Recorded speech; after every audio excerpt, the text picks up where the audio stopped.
The slap landed before the champagne stopped fizzing. My planner hit the marble stairs, pages fanning open like a white flag under the museum lights. First, let me thank you for watching Letters to Helen. Please subscribe and tell us in the comments where you're watching from. I'm Margaret Cole, 69 years old, and I've learned that the quietest women often carry the deepest storms. My grandmother used to say that strength doesn't announce itself, it simply endures. That night at the Metropolitan Museum Gala, surrounded by Manhattan's elite, I discovered just how much endurance I had left in me. The 3 years since David's funeral had been a masterclass in solitude, not the chosen kind, the imposed kind that settles on widows like dust on forgotten furniture. Time doesn't pass when you're alone. It accumulates. Each morning stretched into afternoon, each evening dissolved into night, and I found myself moving through our apartment like a ghost visiting her own life. David's coffee mug still sat in the cabinet, unwashed since that last Tuesday morning. His reading glasses remained folded on the nightstand, waiting for eyes that would never return. The silence had weight now, pressing against my chest during those long hours when even the television felt too loud for a heart learning to beat alone. My son Lucas called twice a week, gentle, dutiful conversations that skimmed the surface of real connection. At 32, he'd inherited his father's mathematical mind, but not his warmth. Lucas was brilliant with numbers, fumbling with emotions, more comfortable with spreadsheets than with the messy complexity of human hearts. Then Harper Whitman entered our world like frost settling on glass, beautiful, delicate, and quietly destructive. She possessed that particular brand of elegance that comes with generational wealth. Honey blonde hair that defied gravity, clothes that whispered rather than spoke, and the kind of confidence that made others unconsciously step aside. Harper knew exactly which charity galas to attend, which wines to praise, which conversations to grace with her presence. Beside her, Lucas seemed to shrink, not in stature but in substance. He watched her the way mathematicians study impossible equations, fascinated, intimidated, desperate to find the formula that would make sense of something so perfectly calibrated. Their first visit to my apartment revealed Harper's true nature in small surgical cuts. She complimented my cornbread with a smile that never quite reached her eyes. But while Lucas laughed nervously, I noticed her gaze drift across the living room, lingering on David's old armchair, its fabric worn thin where his elbows used to rest. Her lips tightened almost imperceptibly, as if she'd tasted something sour. By the door, she whispered to Lucas, "It's smaller than I expected." In my planner that night, I wrote, "Harper, beautiful and dangerous." Tucked inside the front pocket, David's house keys caught the lamplight. 2 small pieces of metal that suddenly felt heavier than they should. That should have been my first warning. The warnings came disguised as concern, wrapped in silk and delivered with surgical precision. "Margaret, darling," Harper said during their second visit, her voice carrying that particular sweetness reserved for children and the elderly. "Have you considered updating your wardrobe? I know this wonderful personal shopper who works with women of a certain age." A certain age. The phrase settled in my chest like cold water, each word carefully chosen to remind me that my relevance was measured in decades past, rather than wisdom earned. I was folding David's old sweaters, not from necessity, but because the ritual of touching fabric he'd worn brought me closer to the man who'd understood that true wealth whispers instead of shouts. Harper moved through my living room like she was appraising inventory, her manicured fingers trailing across surfaces with the confidence of someone accustomed to claiming space.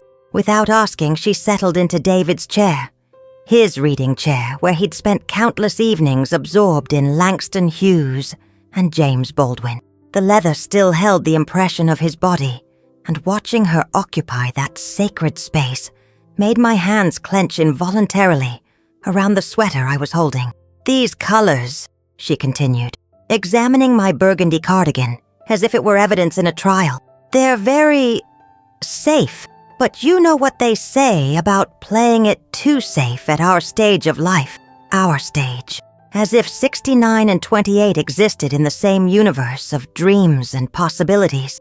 Lucas shifted on the sofa, his loyalty splitting like a wishbone between the woman who'd raised him and the one who'd captivated him. "She has a point, Mom," he said quietly, his voice carrying that tone I remembered from adolescence, when peer approval mattered more than family truth. Maybe it's time to try something new. The betrayal was small but precise, like a paper cut that stings more than it should. My own son, echoing Harper's subtle cruelties, as if they were revelations rather than insults, gift-wrapped in false concern. I continued folding, each crease a meditation against the storm gathering in my living room. The burgundy cardigan had been David's favorite. He'd said it brought out the amber in my dark skin, made my eyes look like autumn leaves dancing in firelight. But Harper wouldn't understand that some things matter more than first impressions. "You know," Harper continued, her voice floating from David's chair like smoke from an unwelcome fire. "Oh, Lucas mentioned you've been driving the same car for almost 10 years. That must be so stressful, worrying about breakdowns at your age."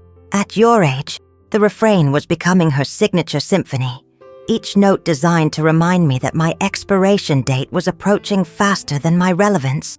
"The Honda runs perfectly," I replied, my voice steady as Sunday morning prayer. Harper's smile could have powered a small city. "Of course it does, but sometimes we need to think about what our choices say about who we are." I didn't know it then, but Harper's campaign wasn't about sweaters or cars. It was about something far more valuable. The keys I still kept in my pocket. Bloco 3, a escalada sutil, version final, 500 palabras. The brochures appeared like autumn leaves, quietly, persistently, accumulating in places where I couldn't ignore them. "Independent living communities," Harper explained during her third visit, spreading glossy pamphlets across my kitchen table like tarot cards, predicting an unwelcome future. "They're not what you think, Margaret. These are sophisticated residences for people who want to simplify their lives." Simplify. Another word that tasted different when spoken by someone who'd never had to choose between paying bills and buying groceries. Someone who'd never understood that complexity often masks strength rather than reveals weakness. I watched her arrange the brochures with the precision of a chess player, positioning pieces for checkmate. Golden Oaks Senior Living, Serenity Gardens Retirement Community, Sunset Manor Independent Care, each name designed to make surrender sound like victory, dependence feel like choice. "Look at these amenities," Harper continued, her finger trailing across images of smiling elderly people playing cards and attending yoga classes, 24-hour medical staff, meal planning, social activities. "I mean, Lucas and I worry every time we think of you alone in that big apartment. It's not fair to us either. Always wondering if you're safe." There it was, the blade hidden in the bouquet. My safety had become their burden, my independence their inconvenience. The guilt was expertly applied, thick as honey, and twice as sticky. Lucas leaned forward, studying the brochures with newfound enthusiasm. "Mom, you'd finally have people your own age to talk to," he said, his voice carrying that particular tone reserved for explaining obvious solutions to stubborn problems. People my own age, as if wisdom was measured in years rather than experience, as if the depth of my solitude could be cured by proximity to other discarded lives. The words landed like small stones thrown into still water, each ripple a reminder that even my son saw my current existence as somehow lacking, somehow less than complete. I set my teacup down with deliberate care, the china ringing against the saucer like a small bell marking time. The tea was David's favorite blend, Earl Grey with bergamot, a ritual that kept our morning conversations alive, even though only one voice remained. Each sip had become a meditation, a quiet rebellion against the assumption that grief should have an expiration date. "I appreciate your concern," I said, my voice carrying the weight of 6 decades spent learning when to speak and when to listen. "But I'm quite content where I am." Harper's smile flickered like a candle in wind. "Of course you are, darling. But sometimes we can't see what's best for us when we're too close to the situation, too invested in the past to embrace the future, too close to my own life. too invested in my own memories, too stubborn to accept their version of my salvation. That night I wrote in my planner, Day 3, Chantage emocional, disfarçada de cuidado. The Portuguese words felt like armor against English manipulation. Harper thought she was planting seeds of doubt. What she didn't know was that she was watering roots I'd spent decades tending, roots far too deep to be pulled up by glossy brochures. The real estate agent arrived on a Tuesday morning like an unwelcome diagnosis, unexpected, invasive, and carrying the scent of other people's decisions about my life. Mrs. Cole, I'm Brad Morrison from Platinum Properties, he announced, his smile as polished as his shoes, and twice as artificial. Harper Whitman asked me to take a look around, just to get a sense of the market value. Nothing formal, of course. Nothing formal. The words floated in my foyer like smoke, carrying the distinct aroma of lies wrapped in professional courtesy. Lucas was conveniently at work. Harper knew she made more progress. When my son wasn't here to witness the lines she crossed, Harper stood beside Brad, her presence filling my space like perfume, applied too heavily. She wore that particular smile women of her generation had perfected, the one that said, "This is for your own good," while their eyes calculated square footage and profit margins.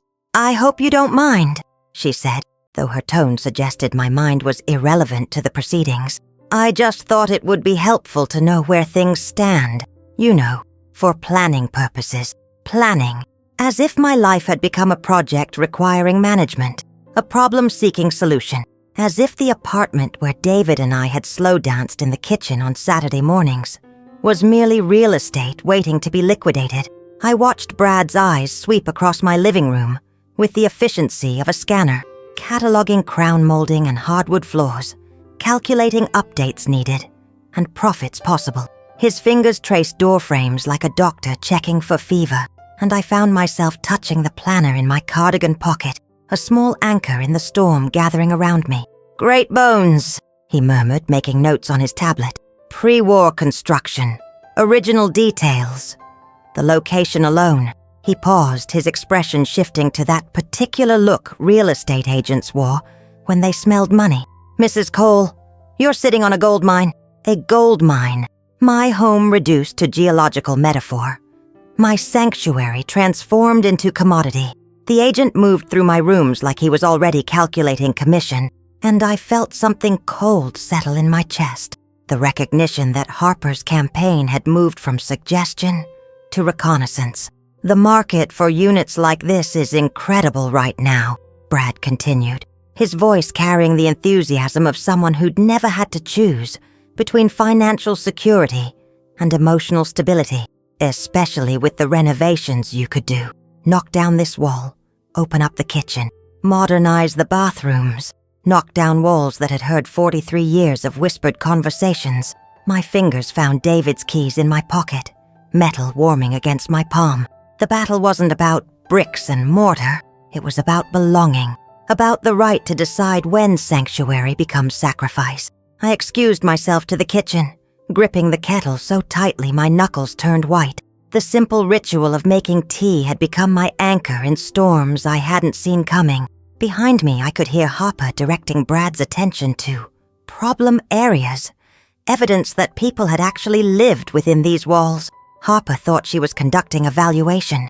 What she was really doing was teaching me the price of vigilance. Mr. Green found me in the building's garden on a Thursday afternoon, where I was tending to the rose bushes David had planted 20 years ago. His weathered hands carried an envelope, and his eyes held the weight of reluctant knowledge. "Margaret," he said quietly, glancing toward the lobby as if walls had ears, "there's something you need to know." The envelope contained photocopies, legal documents, consultation fees, attorney letterheads that made my blood turn to winter, elder competency evaluations, guardianship petitions, financial assessments, words that transformed independence into incapacity with the stroke of a pen. "I work part-time at Morrison & Associates," Mr. Green explained, his voice barely above a whisper. "Saw Harper Whitman's name on the consultation log. Thought you should know what conversations are happening behind your back." Behind my back?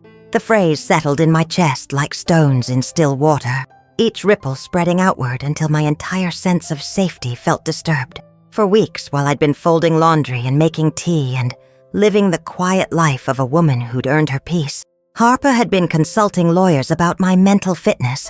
I studied the documents with the focus I'd once reserved for investment portfolios. Declining cognitive function stared back at me from the page. My hands shook, not from frailty but from fury, as if the words themselves had insulted the neurons still sharp in my mind. Each term had been chosen with surgical precision to paint a portrait of incompetence where competence lived and breathed. The garden around us seemed to hold its breath. David's roses bloomed in defiance of the concrete city, their roots deep enough to survive winters that killed weaker plants. Like me, they'd learned that survival often meant appearing more fragile than you actually were. "There's more," Mr. Green continued, his voice heavy with unwelcome knowledge. "The consultation wasn't just about competency. They discussed financial guardianship, asset protection, something about preventing exploitation of elderly individuals." Exploitation?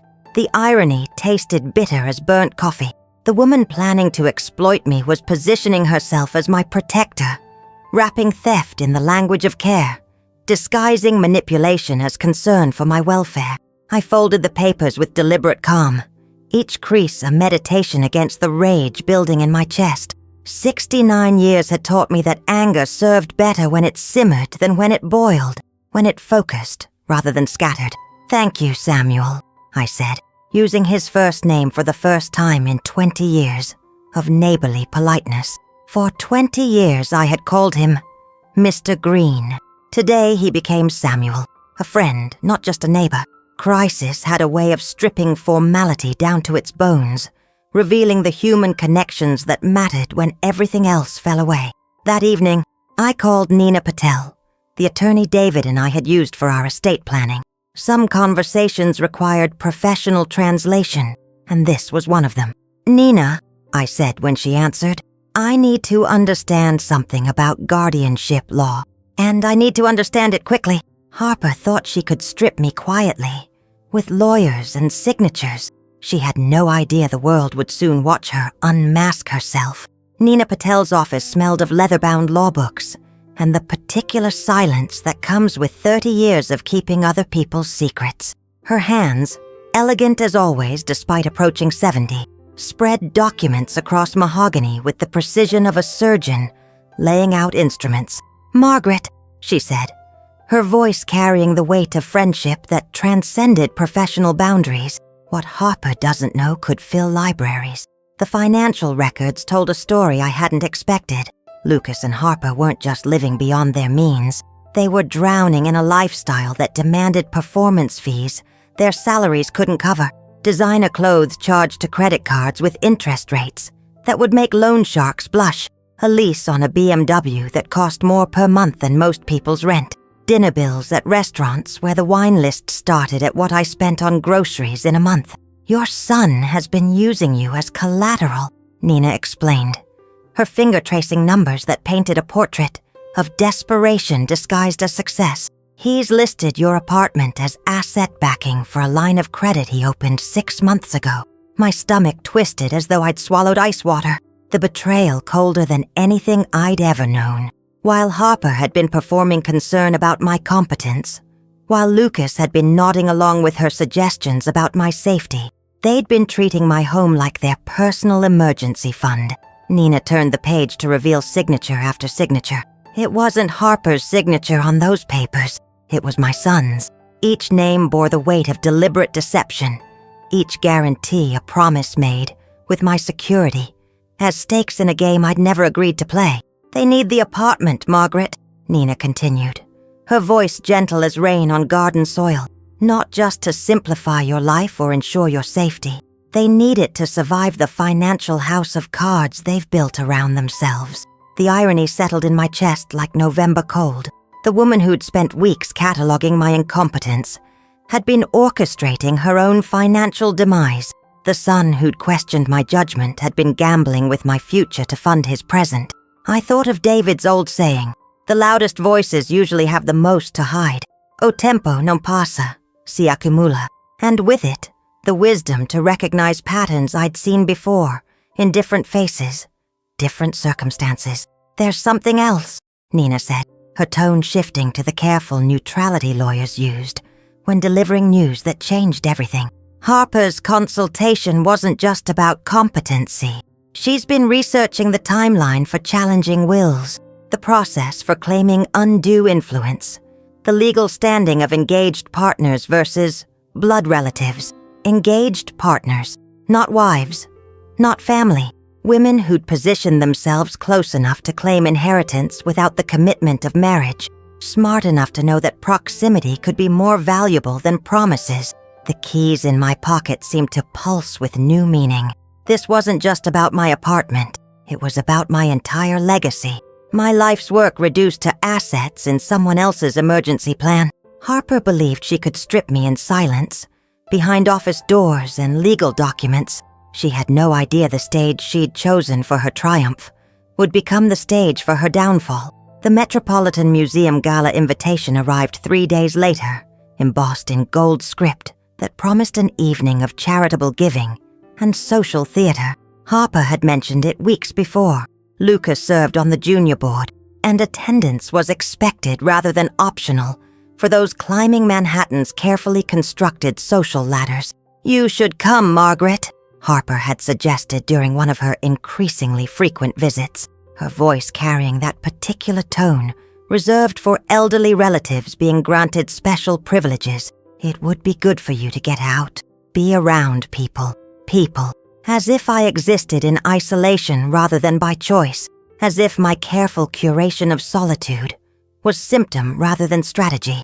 But now, studying the elegant cardstock, I understood that Harper's invitation carried weight beyond social courtesy. She wanted me there, surrounded by hundreds of eyes dressed in diamonds, but hungry for gossip. I called Nina and asked her to meet me at the museum that evening. Some conversations required witnesses, and some revelations demanded audiences who understood the difference between justice and revenge. The afternoon before the gala, I sat in David's chair, the chair Harper had claimed so casually weeks before, and opened my leather planner to a fresh page. For years it had held grocery lists and garden notes. Tomorrow it would hold weapons. "Harper believes she has the advantage," I wrote in careful script. "She thinks quiet equals weak, age equals incompetence, and kindness equals stupidity. Tomorrow night, she learns the difference between being underestimated and being outsmarted. O tempo non passa, si accumula, and with it, the wisdom to recognize that some battles are won, not through confrontation but through revelation." Harper had spent months positioning herself as my protector while systematically dismantling my independence. Tomorrow evening, surrounded by Manhattan's charitable elite, she would discover that protection is a two-way street. I opened my jewelry box and removed the pearl necklace David had given me for our 20th anniversary. My fingers trembled slightly as I fastened the clasp, but it wasn't fear. It was anticipation. The clasp had loosened over the years, but the pearls themselves remained luminous, each one a testament to pressure transformed into beauty. Tomorrow I would wear them not as decoration, but as armor. The blue planner felt heavier that evening, weighted with purpose rather than routine. Inside its front pocket, David's keys rested against documents Nina had prepared, papers that would reshape the evening's narrative in ways Harper couldn't anticipate. My phone buzzed with a text from Lucas. "Looking forward to seeing you tomorrow night, Mom. Harper has a surprise planned." A surprise? The word tasted different now, flavored with knowledge Harper didn't know I possessed. She had indeed planned a surprise, just not the one she intended to deliver. I poured myself a cup of David's Earl Grey and stood by the window, watching the city lights flicker like stars in an urban constellation. Tomorrow night Harper would learn that the most dangerous opponents are often the ones who smile while you underestimate them. The stage was set, the players were positioned, and I was no longer the victim in someone else's story. The Metropolitan Museum's Great Hall transformed into a cathedral of ambition that evening, where charity and social climbing performed their annual dance under crystal chandeliers. I arrived precisely at 7:30, dressed in navy silk that whispered rather than announced, my pearls catching light, like quiet stars against dark sky. O tempo non passa, si accumula. And tonight it had accumulated into this moment. 69 years of learning when to speak, and when to listen, when to retreat, and when to advance. The woman who entered that hall was not the same one Harper had been systematically undermining for months. The crowd moved in patterns I recognized from decades of faculty gatherings, charity luncheons, and social obligations where David's position had required my presence, but not my voice. Tonight felt different. Tonight I understood that invisibility could be armor rather than weakness. "Margaret!" Harper's voice cut through the sophisticated murmur of conversation, like champagne bubbles rising to surface. She approached in emerald silk that cost more than most people's monthly salary, her smile brilliant as stage lighting. "You look lovely. So glad you decided to come." Decided, as if my presence was concession rather than strategy. Lucas appeared at her side, handsome in his tuxedo but somehow diminished in her radiance. My son had always been beautiful in the way of gentlemen. Soft eyes, careful hands, a smile that apologized for taking up space. Beside Harper's calculated perfection, he seemed to fade into background music. "Mom, you remember the Hendersons. And this is Patricia Whitmore from the museum board." The introductions flowed like wine, each name a reminder that I existed in their world as accessory rather than individual. But tonight, I carried knowledge that transformed every interaction. When Mrs. Henderson commented on my charming vintage necklace, I smiled with the confidence of someone who knew that pearls, like wisdom, only grew more valuable with time. When Mr. Whitmore asked about my little apartment, I responded with the grace of someone who understood that small spaces could contain large lives. Harper orchestrated the evening like a conductor managing a symphony. She guided conversations, directed attention, positioned herself and Lucas at the center of every circle. Her laugh rang out at precisely calculated intervals. Her touch on Lucas's arm marked territory with the subtlety of expensive perfume. I watched her work with the appreciation of someone who recognized artistry, even when directed toward malicious ends. Harper was magnificent in her manipulation, every gesture measured, every word chosen for maximum impact, every smile deployed like a weapon wrapped in silk. Nina arrived as planned, elegant in charcoal gray, carrying a leather briefcase that contained the evening's true agenda. We exchanged the briefest glance across the crowded hall, two women who understood that some battles required patience to win. The champagne flute in my hand felt lighter than air, but the planner in my evening bag carried the weight of revelation. David's keys pressed against my palm through silk fabric, metal warming to body temperature like a talisman, awakening to purpose. Harper had chosen her stage. Now she would discover what happened when quiet women finally decided to speak. The moment arrived like thunder after lightning, inevitable, devastating, perfectly timed. Harper had positioned us near the marble staircase, where conversations carried and eyes naturally gravitated toward drama. The location wasn't accidental. Nothing about Harper ever was. She wanted an audience for what she believed would be my public capitulation. "Margaret," she began, her voice carrying that particular tone, reserved for difficult children and stubborn elderly relatives. "Lucas and I have been talking, and we really think it's time to discuss your living situation more seriously. O tempo non passa, si accumula." And in that moment, 69 years of experience crystallized into perfect clarity. I could see the trap she was building, word by carefully chosen word. Before an audience dressed in designer gowns and borrowed confidence, "The apartment is becoming too much for you," Lucas added, his voice soft as apology but firm as verdict. "We're worried about your safety, Mom, living alone at your age." But Nina had prepared me for this moment, more than prepared. She had armed me. "Actually," I said, my voice carrying the quiet authority of someone who had finally decided to stop whispering There's something you both should know. Something everyone should know. I reached into my evening bag and withdrew the envelope Nina had prepared. The paper felt substantial in my hands, weighted with truth rather than accusation. For the past 6 months, I continued, my words falling into the sudden silence like stones into still water. My son has been using my apartment as collateral for debts I never authorized. While Harper has been researching my mental competency with lawyers, they've been treating my home like their personal bank account. The crowd around us shifted like sand, conversations halting mid-sentence. Mrs. Henderson whispered to her husband, "Did you hear that?" A nervous laugh escaped from someone in the back of our circle. Harper's face transformed through a spectrum of emotions: surprise, anger, calculation, and finally, desperate rage. "You have no right," she started, her voice climbing octaves with each word. "I have every right," I replied, opening the envelope. Financial analysis prepared by Patel and Associates, revealing unauthorized use of residential property as loan collateral, consultation fees for elder competency evaluations. And that's when Harper's hand flashed across my face, faster than reason, sharper than words.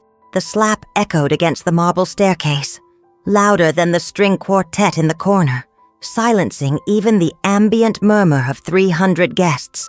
My planner hit the marble stairs, pages fanning open like a white flag under the museum lights. The collective gasp that followed was the sound of 100 assumptions, crashing simultaneously. Lucas stood frozen, his face pale as museum marble, his hand reaching toward Harper's arm, but lacking the courage to pull her back. He swallowed hard, mouth opening and closing like a fish pulled from familiar water. The silence stretched like a held breath, heavy with the weight of witnesses who had just seen a woman's true nature revealed. Under crystal chandeliers and charitable pretense, Harper had chosen her moment. Now she would live with the consequences. The silence that followed the slap was not empty. It was pregnant with judgment, heavy with the kind of collective shock that transforms witnesses into storytellers. 300 of Manhattan's elite had just watched a young woman strike an elderly one in public, and I could already see phones discreetly emerging from evening bags, fingers moving across screens with the efficiency of modern documentation. O tempo non passa, si accumula. And in that crystalline moment, decades of social conditioning collapsed like a house of cards. The woman Harper had tried to paint as incompetent stood dignified in the aftermath of violence, while Harper herself had revealed the ugly truth beneath her polished exterior. I bent slowly to retrieve my planner, each movement deliberate as prayer. The pages had scattered across marble like autumn leaves, and as I gathered them, I noticed the collective choreography of discomfort around us. Champagne flutes paused halfway to lips. Conversations died mid-sentence, and someone released a nervous laugh that was quickly stifled by the gravity of what they'd witnessed. Mrs. Henderson turned away entirely, unable to meet Harper's eyes. Mr. Whitmore set his untouched champagne on the nearest table, the crystal ringing against marble like a small bell, marking the end of something. Even the string quartet seemed to play more softly, as if the music itself understood that the evening's harmony had been irreparably broken. "Margaret," Lucas finally found his voice, but it emerged as whisper rather than roar. His hand hovered near Harper's shoulder, trembling with the conflict between loyalty and recognition. "Há 65 anos." I would have expected him to defend me. Today I understood that some men reveal their true nature in moments when courage costs more than silence. Harper's face had gone white as museum marble, her emerald dress suddenly looking less like armor and more like costume.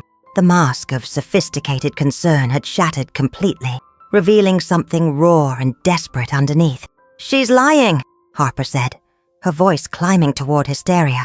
"She's an old woman. She's confused. She doesn't understand what she's saying." But the damage was done. The social arithmetic was swift and merciless. A young woman had just physically attacked an elder in public, and no amount of designer clothing could recalculate that equation. Nina appeared at my elbow as if summoned by necessity, her presence both professional and protective. She'd witnessed everything. and I could see in her eyes the legal mind already calculating implications. "Are you hurt?" she asked quietly, her fingers gentle against my cheek where Harper's hand had landed. I touched my face, feeling heat but not pain. A verdadera revolução, I had learned, sometimes required someone else to throw the first blow. "No," I replied, my voice steady as Sunday morning. "I'm exactly where I need to be." Nina's smile was sharp as winter morning. "She just handed us everything we need," she murmured so quietly only I could hear. The evening had only just begun, but Harper's performance was already over. The revolution, I had learned, sometimes required more than one act of revelation. Nina stepped forward with the authority of someone who understood that justice often needed an advocate, her briefcase opening like a book of prophecies waiting to be read.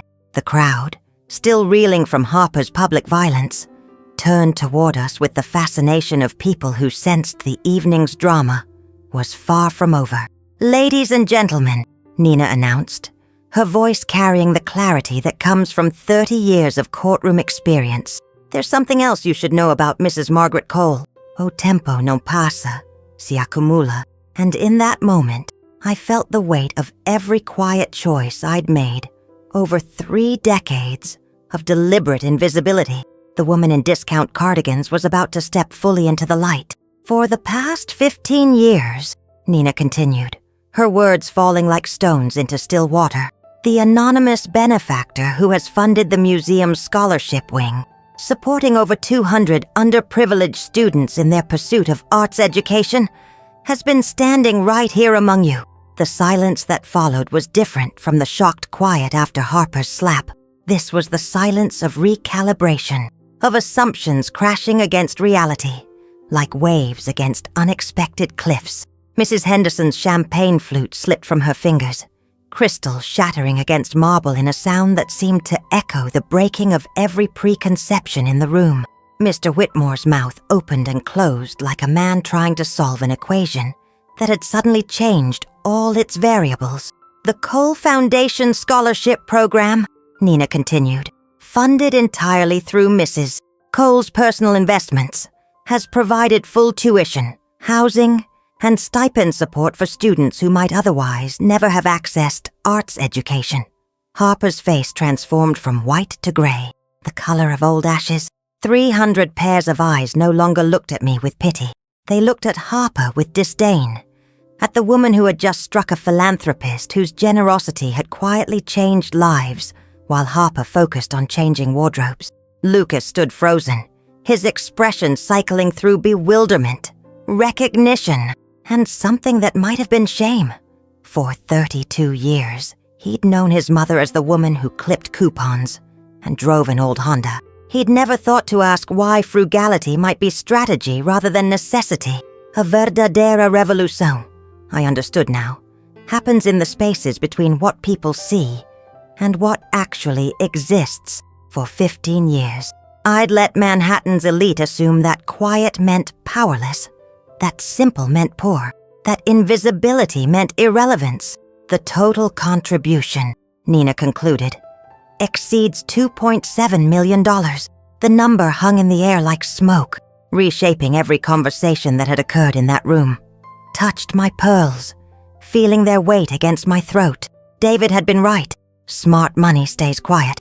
But perhaps it was time for my legacy to find its voice, to step from shadows into recognition.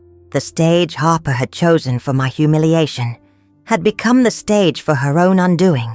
6 months later, I stood in the same great hall, where Harper's hand had taught me the difference between being struck and being defeated. The Metropolitan Museum gleamed under afternoon sunlight filtering through tall windows, and the plaque beside me read, "The Margaret Cole Foundation for Elder Advocacy and Arts Education. O tempo non passa, si accumula."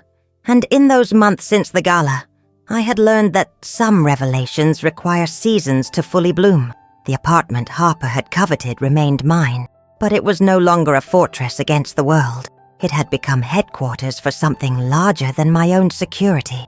Harper vanished from our lives as quickly as she had entered, leaving behind only whispers of scandal and a name that opened fewer doors than before.